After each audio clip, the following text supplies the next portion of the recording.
Extraction of copper from copper pyrites. Extraction of copper from copper pyrites involves the following steps. Crushing and concentration. The ore is crushed and then concentrated by froth flotation process. What is froth flotation process? In this process, the powdered ore is mixed with water and a little pine oil, that is a foaming agent, and the whole mixture is then stirred vigorously by blowing compressed air. The oil forms the foam or froth with the air.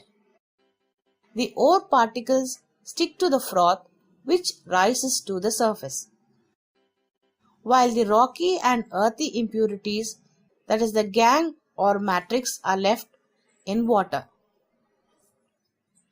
The froth is skimmed or collected and allowed to subside to get the concentrated ore. Roasting.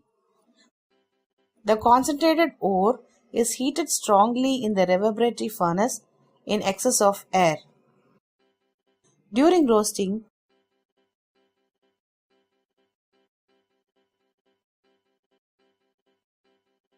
moisture is removed. The volatile impurities are removed.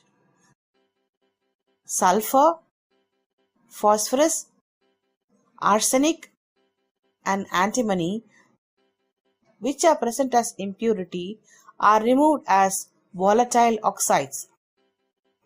Sulfur plus oxygen gives sulfur dioxide.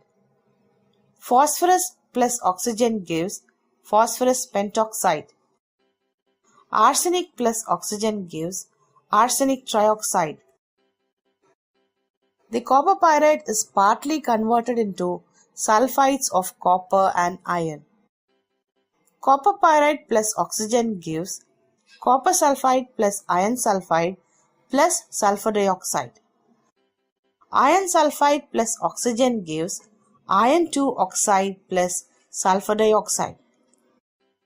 Smelting.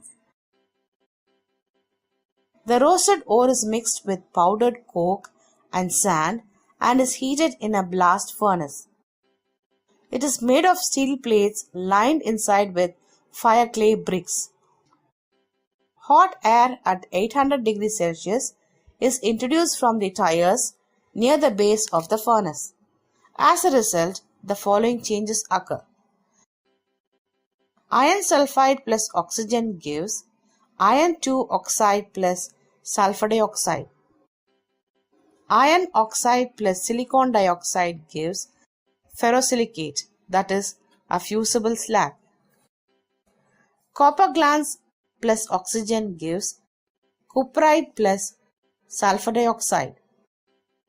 Cuprite plus iron sulfide gives copper glance plus iron oxide.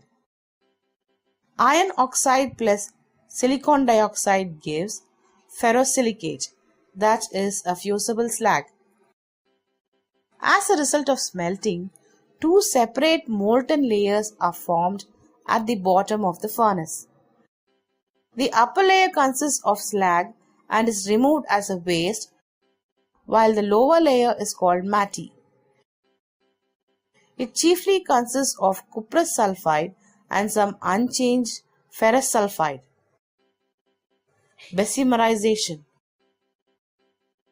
The molten matte is transferred to a Bessemer converter as shown in the visual. The Bessemer is mounted on a horizontal axis and is fitted with small pipes called tires, through which a blast of hot air and fine sand is admitted. Any sulfur, arsenic, and antimony still present escape as their respective oxides. Ferrous sulfide present in matte is oxidized to ferrous oxide, which combines with silica to form slag. Iron sulfide plus oxygen gives iron 2 oxide plus sulfur dioxide. Iron oxide plus silicon dioxide gives ferrosilicate, that is a fusible slag. Some of the cuprous sulfide undergoes oxidation to form cuprous oxide, which then reacts with more cuprous sulfide to give copper metal. The impure metal thus obtained is called blister copper and is about 98% pure. Cuprous sulfide plus oxygen gives cuprous oxide plus sulfur dioxide. Cuprous oxide plus cuprous sulfide gives copper plus sulfur dioxide. Refining. Blister copper contains about 2% of impurities and it is purified by electrolytic refining. Electrolytic refining. This method is used to get metal of high degree of purity. For electrolytic refining of copper, a block of impure copper metal acts as anode. A thin plate of pure copper metal acts as cathode. Copper sulfate solution acidified with sulfuric acid is taken as electrolyte.